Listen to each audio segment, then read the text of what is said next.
This is chicken Kvasšliks meat pie, and it is a revelation.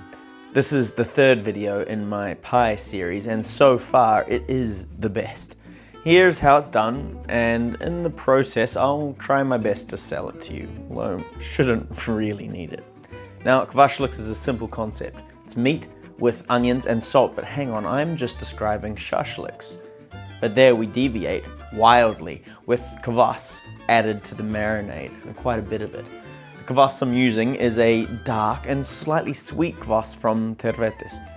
I was meant to leave it to marinate for just a day, but it ended up being 2 because, you know, life happens.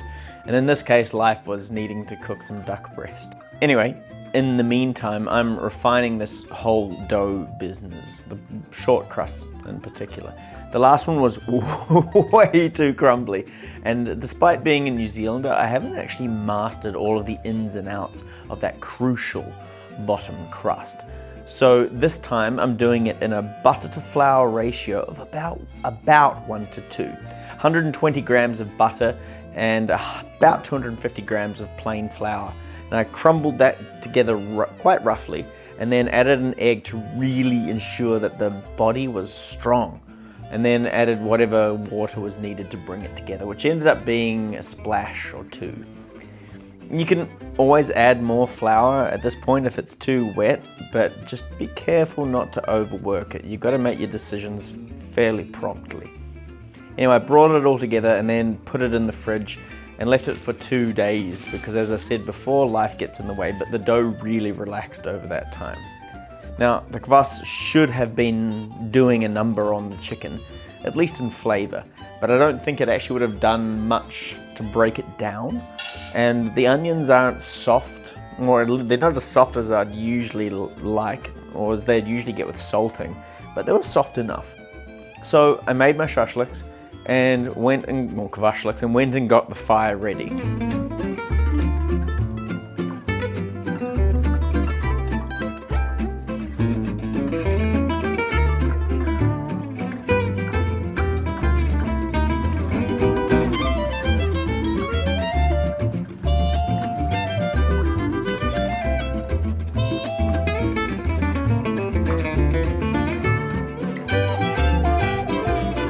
Now, my setup is constructed from a box of scraps, basically. You may also be asking about the rust. Well, rust is not toxic, and in fact, it's probably giving me a bit of an iron boost. So between, my rust intake going up in the pie, I feel in fine form. Now, the main aim here is to give the chicken a light char, but a really good blush from the smoke to really make sure that the smoky flavor gets infused into the pie.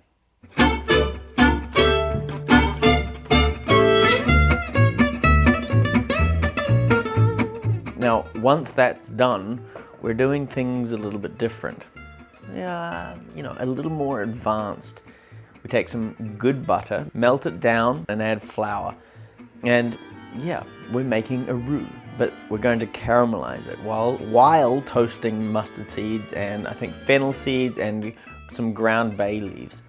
And I also add a bulb of chopped garlic, and then just begin the caramelization process. And the smell of the garlic and the color of the flour will tell you when it's ready. And then we add the marinade juices and the extra onions, and I start to freestyle the sucker a bit. Bit of water to loosen it up, some Worcester sauce and a touch of soy sauce for more depth, and then the chicken.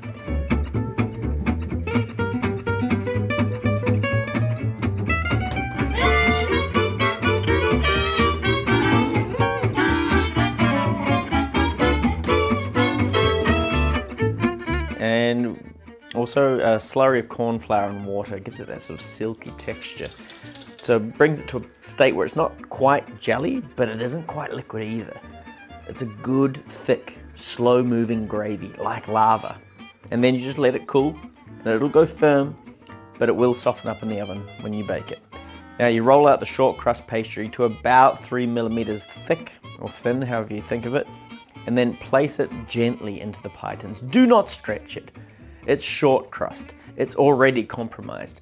Anyway, fill them up. And then I decided to add some cheese, and not just any cheese, Latvia cheese.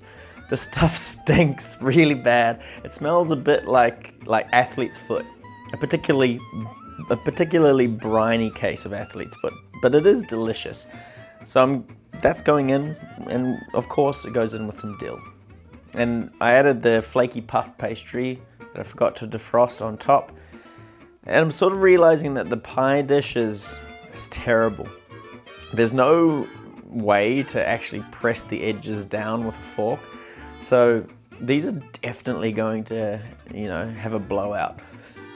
They tend to explode. So I made some other pies in the tins from the last video too. And I'm actually getting used to using those, to be fair. As long as I don't press down on the edges, these actually come out great. There's definitely a technique to it, and it's growing on me as a way to sort of distinguish the pies I make in Latvia from the pies I make in Aotearoa, New Zealand, and sort of like gives a bit of a point of difference, a little bit of identity to them. So let's dig in. Oh, much better bottom on it. Cook it lower in the oven, way better. All right, these stink. These stink. All right, so this is the pie. It is structurally incredibly sound. I think I've nailed the pastry this time. The cheese I put in there stinks, but that's what we want to see, some clearance. Just made a nice little dome over the top. That's what a pie should look like. Kvass is really coming through quite strongly. Not using a really bitter kvass for this is actually quite important, because veľmi možas kvass can be quite overpowering when it comes to, making these sorts of sauces, especially with chicken. But it's really nice to have those really delicious Kvasšliks flavors in there. Now, just to interrupt here, the cheese is definitely an acquired taste. I liked it a lot, but my wife was not a fan. We had the other pies too, the ones in the fluted tins, and they were extremely delicious. The roux came through more strongly as a sort of fatty caramelized base to show off the meaty kvassy flavors. But that is one robust, beautiful pie. You can taste how the chicken was cooked. It's got a lot of depth, and I think that roux was a really good call. So yeah, I'm pretty stoked with that. Let's add it to the list for Circle K, okay? I've got this one written down. You're more than welcome to try it out or use it or whatever you want, just so long as I can get my pies.